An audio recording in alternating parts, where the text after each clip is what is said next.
Hi friends, welcome to Englu. Happy weekend for all. Sunday ആണ്, ഞായറാഴ്ച. ഒരുപാട് കാര്യങ്ങൾ ചെയ്യാനും ഒരുപാട് ഇൻസ്പിറേഷൻസിനുമൊക്കെ കാരണമാകുന്ന ഒരു ഡേ ആണ് യഥാർത്ഥത്തിൽ സൺഡേ.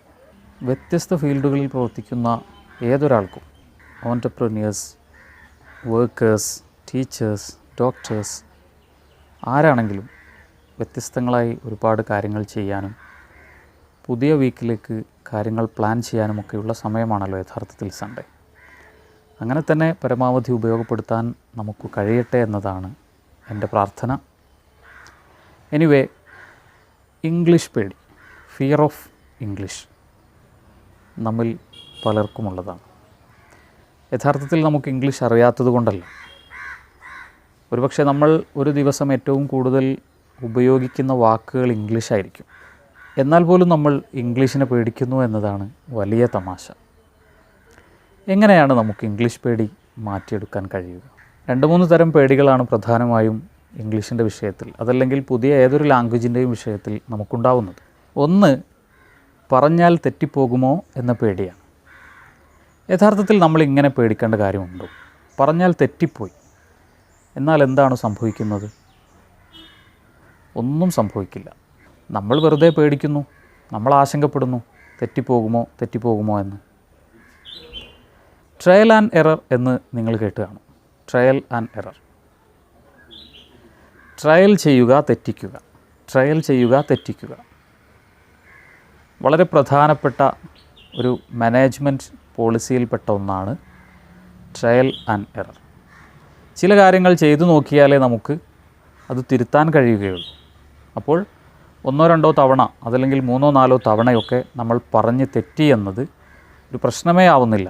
തെറ്റിയാലാണല്ലോ ശരിയാവുന്നത്. അതുകൊണ്ട് നമ്മൾ ഡയർ ടു മേക്ക് മിസ്റ്റേക്ക് എന്ന വിഭാഗത്തിൽ പെടണം നിർബന്ധമാണ്. ഇംഗ്ലീഷ് സംസാരിച്ചാൽ തെറ്റിപ്പോകുമോ, അതല്ലെങ്കിൽ എന്തെങ്കിലും ചെയ്താൽ തെറ്റിപ്പോകുമോ എന്ന പേടിയെ അതിജയിക്കാനുള്ള ഏറ്റവും നല്ലൊരു കോൺസെപ്റ്റാണ് ഡയർ ടു മേക്ക് മിസ്റ്റേക്ക്. തെറ്റിക്കാൻ ധൈര്യപ്പെടുക എന്ന്. തെറ്റിക്കാൻ ധൈര്യപ്പെടാതെ ഒരിക്കലും നമുക്കൊരു കാര്യവും ചെയ്യാൻ കഴിയില്ല. ഒരു പുതിയ കാര്യം ഒരിക്കലും ചെയ്യാൻ കഴിയില്ല. ഇംഗ്ലീഷ് സംസാരിക്കാൻ കഴിയില്ല. നമ്മൾ നാറ്റീവ്സ് അല്ല, ഇംഗ്ലീഷ് ഭാഷ സംസാരിക്കുന്ന രാജ്യത്തല്ല നമ്മളുള്ളത്. ഇനി അങ്ങനെയാണെങ്കിൽ തന്നെ നമ്മൾ അവിടെ ജനിച്ചവരല്ല. അതുകൊണ്ട് ചെറുപ്പം മുതൽ നമ്മൾ കേട്ടു വളർന്ന ഭാഷ മറ്റേതെങ്കിലും ആയിരിക്കും. പ്രധാനമായും മലയാളമാണ്. മലയാളത്തിൽ നിന്ന് ഇംഗ്ലീഷിലേക്ക് നമ്മൾ മാറുമ്പോൾ സ്വാഭാവികമായും ചില കൺഫ്യൂഷൻസ്, ചില പ്രശ്നങ്ങളുണ്ടാവും. അതിനെ നമ്മൾ മനസ്സിലാക്കുക, പുതിയ ഭാഷ സംസാരിക്കാനുള്ള മനോധൈര്യം വീണ്ടെടുത്ത് കൂടുതൽ സംസാരിച്ച് പ്രാക്ടീസ് ചെയ്ത് അതിനെ തെറ്റുകളെ ഇല്ലാതാക്കി ഷാർപ്പൻ ചെയ്യുക. Okay, so dare to make mistake. ഞാൻ അങ്ങനെ പറഞ്ഞ് തെറ്റിയാൽ അവരെന്താണ് വിചാരിക്കുക എന്നതായിരിക്കും നമ്മുടെ മറ്റൊരു വിചാരം. ആരും ഒന്നും വിചാരിക്കാൻ പോകുന്നില്ല. കാരണം എല്ലാവരും ഇതാണ് വിചാരിച്ചുകൊണ്ടിരിക്കുന്നത്, മറ്റുള്ളവർ എന്ത് ചിന്തിക്കും, മറ്റുള്ളവർ എന്ത് വിചാരിക്കുമെന്ന്. അപ്പോൾ അതുകൊണ്ട് ആരും നമ്മളെക്കുറിച്ച് വിചാരിക്കില്ല. So again dare to make mistake. Grammar തെറ്റുമോ, പ്രൊനൗൺസിയേഷൻ മാറിപ്പോകുമോ, അതുപോലെ തന്നെ ഞാൻ പറയുന്ന ആശയം കൃത്യമായി അവർക്ക് മനസ്സിലാകുമോ, ഇല്ലെങ്കിൽ ഞാൻ എന്ത് ചെയ്യും? ഇത്തരത്തിലുള്ള കൺഫ്യൂഷൻസാണ് മറ്റൊന്ന്. അതിനുള്ള പോംവഴി എന്താണ്? ഒന്നാമത്തേത് ഡയർ ടു മേക്ക് മിസ്റ്റേക്സ് തന്നെയാണ്. പിന്നെ 2 കാര്യങ്ങളാണ്. ഒന്ന് പ്രിപ്പറേഷൻ, മറ്റൊന്ന് പ്രാക്ടീസ്. What is preparation? നമ്മൾ ഒരു കാര്യം ചെയ്യാൻ പോകുമ്പോൾ അതിനുവേണ്ടി നമ്മൾ ചെയ്യുന്ന homework, that is what is preparation. നമ്മളതിനു വേണ്ടി കണ്ടൻസ് തയ്യാറാക്കുന്നു. ഞാനിപ്പോൾ ഇൻ്റർവ്യൂവിന് പോവുകയാണ്, അല്ലെങ്കിൽ ഞാനൊരാളോട് സംസാരിക്കാൻ പോവുകയാണ്. എന്തൊക്കെയായിരിക്കും അദ്ദേഹം സംസാരിക്കുക, അതല്ലെങ്കിൽ ഇതിൽ എന്തൊക്കെയായിരിക്കും ഞാൻ പറയേണ്ടത്, ഞാൻ ചോദിക്കേണ്ടത് എന്തൊക്കെയായിരിക്കും, ഇതൊക്കെ നമ്മൾ പ്രിപ്പയർ ചെയ്ത് പിന്നീട് നമ്മൾ പ്രാക്ടീസും ചെയ്യും. Practice, what is practice? Doing something repeatedly. Do and repeat, do and repeat. എന്തായിരിക്കും അതിൻ്റെ റിസൾട്ട്? അങ്ങനെ നമ്മൾ ചെയ്യുമ്പോൾ അതിനനുസരിച്ചുള്ള പെർഫെക്ഷനിലേക്ക് നമ്മുടെ ടോക്കും നമ്മുടെ റൈറ്റിങ്സും നമ്മുടെ പ്രസൻറ്റേഷനും എല്ലാം വരുന്നു. പാട്ട് പാടുന്ന ഒരാൾ എത്ര തവണയാണ് അദ്ദേഹം പ്രാക്ടീസ് ചെയ്യുന്നത്? അങ്ങനെ അല്ലാതെ പാട്ട് പാടിയാൽ അദ്ദേഹം പേടിച്ചുകൊണ്ടായിരിക്കും പാടുന്നത്.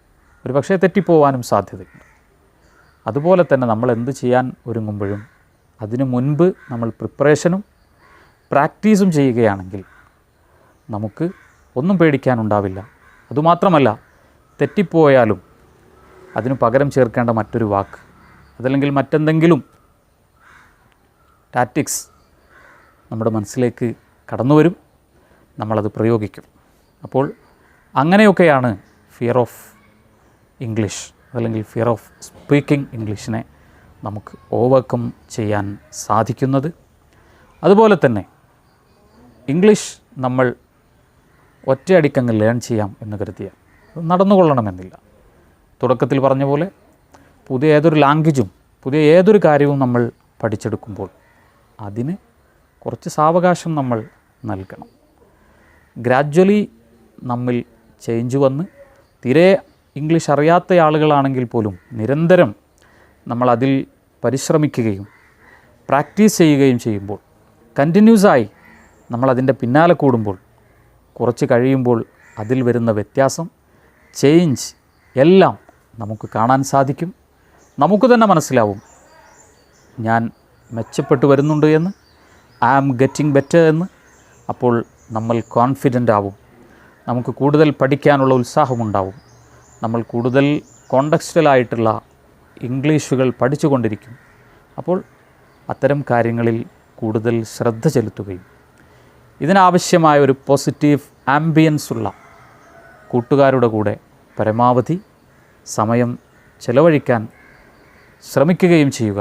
അങ്ങനെയൊക്കെ ആവുമ്പോൾ നമ്മുടെ ഇംഗ്ലീഷ്, നമ്മുടെ സോഫ്റ്റ് സ്കിൽ, നമ്മുടെ പേഴ്സണാലിറ്റി ഇംപ്രൂവ് ആവുന്നത്, ഡെവലപ്പ് ആവുന്നത് നമുക്ക് കാണാൻ സാധിക്കും.